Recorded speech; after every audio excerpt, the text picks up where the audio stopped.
Senhor presidente, senhoras e senhores deputados, essa tribuna, senhor presidente, eu venho a essa tribuna para discutir também o projeto PL 4.330, que foi aqui amplamente discutido nessas últimas semanas, especialmente quando culminou com a sua votação naquela noite em que houve um debate bastante acalorado. Mas, para depois das divergências do Parlamento, senhor presidente, eu quero aqui repelir os métodos fascistoides utilizados pela CUT para poder desqualificar ou tentar desqualificar parlamentares que votaram de maneira diferente do pensamento da CLAC, que hoje comanda parte dos sindicatos, com um apoio explícito do partido do governo.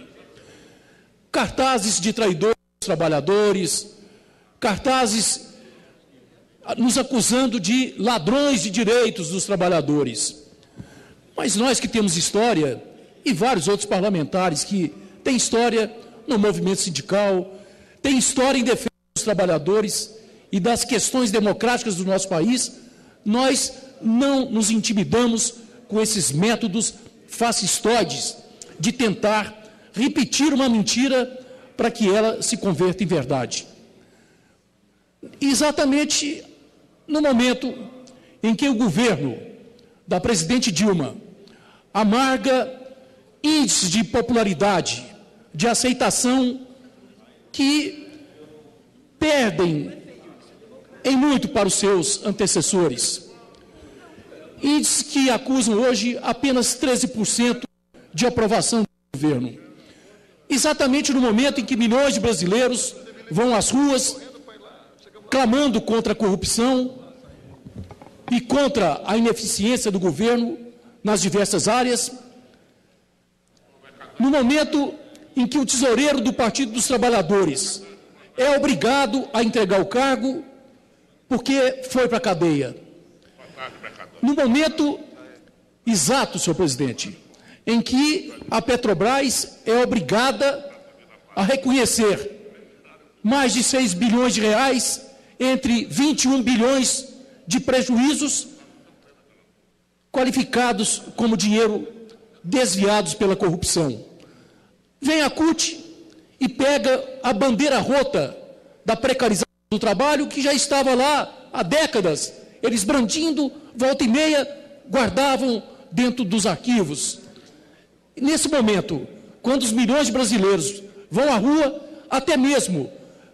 aí há uma divergência sobre a precocidade da tese, mas milhões de brasileiros hoje discutem abertamente o impeachment, que ganhou mais substância após a decisão unânime dos ministros do Tribunal de Contas da União,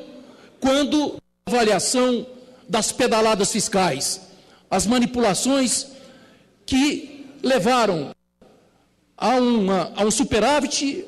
a uma melhoria das contas públicas, usando exatamente quem, deputado Heráclito Fortes? O Banco do Brasil, a Caixa Econômica, que a todo momento são invocados aqui como os alvos da precarização. O Banco do Brasil, a Caixa Econômica, sendo utilizados para antecipação de receitas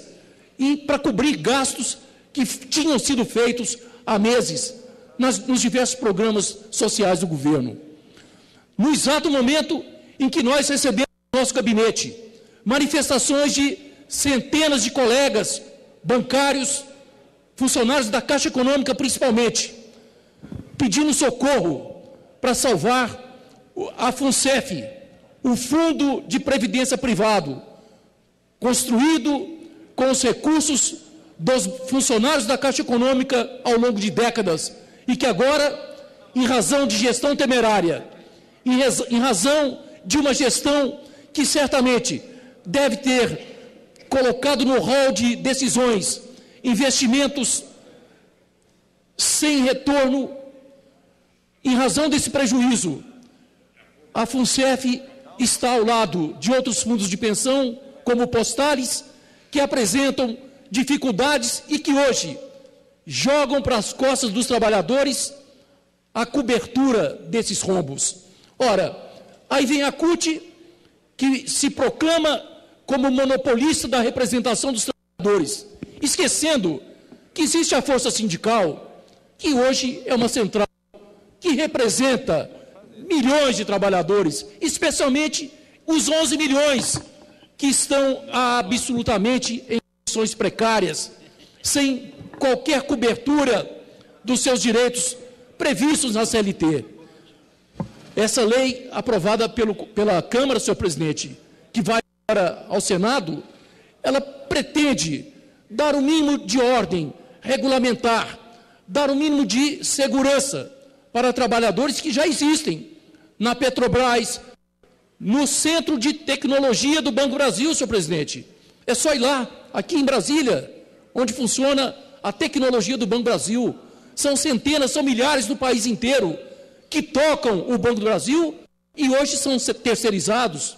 estão à margem dos direitos dos seus colegas bancários que entraram por concurso público. Mas, naquela noite em que não foi votado o projeto na sua inteireza, uma vez que foram apostos destaques para apreciação, no outro dia, o destaque que excluía dessa terceirização da atividade fim as empresas públicas e as empresas de economia mista. Ora, por que essa zanga toda? Por que recorrer a métodos de desqualificar colegas, usando o braço sindical da CUT, para poder dizer que houve uma traição aos interesses dos trabalhadores? Por isso, senhor presidente, eu quero dizer que não me arrependo dessa decisão, não me sinto patrulhável por uma central que não teve coragem de denunciar, por exemplo, ou de questionar, pelo mínimo, a precarização do trabalho de milhares de cubanos que estão hoje, país afora,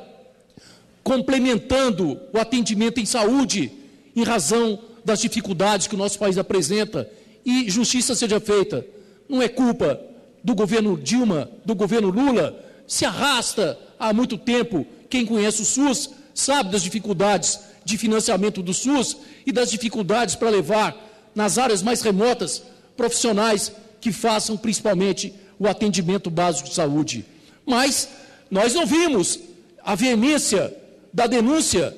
da situação daqueles que vêm para o Brasil contribuir com o processo de saúde pública, mas que são obrigados, por uma relação terceirizada com a OPAS, a devolver mais de 50% dos seus ganhos para uma tirania, para a ditadura do senhor Raul Castro. Essa precarização não existia, são 10 mil trabalhadores, bobagem. Então, senhor presidente, eu queria dizer que o Congresso Nacional é a casa da democracia, em que as opiniões brigam, se chocam,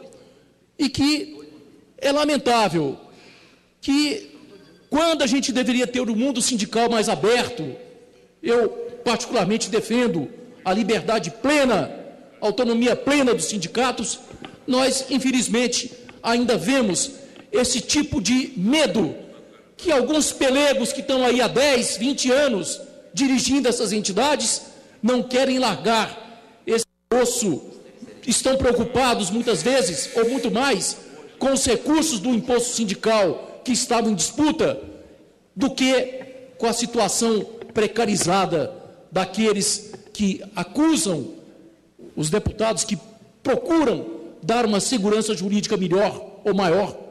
uma cobertura maior de direitos para esses trabalhadores. Por isso, presidente, eu queria externar aqui a minha repulsa a esses métodos fascistoides, repito, de desqualificar aqueles que têm posições diferentes, mas que sempre perfilaram em defesa da democracia, do avanço das questões sociais do nosso Brasil e de um movimento sindical mais sério, mais respeitoso para ser respeitado. Muito obrigado. Muito obrigado, deputado Augusto Carvalho.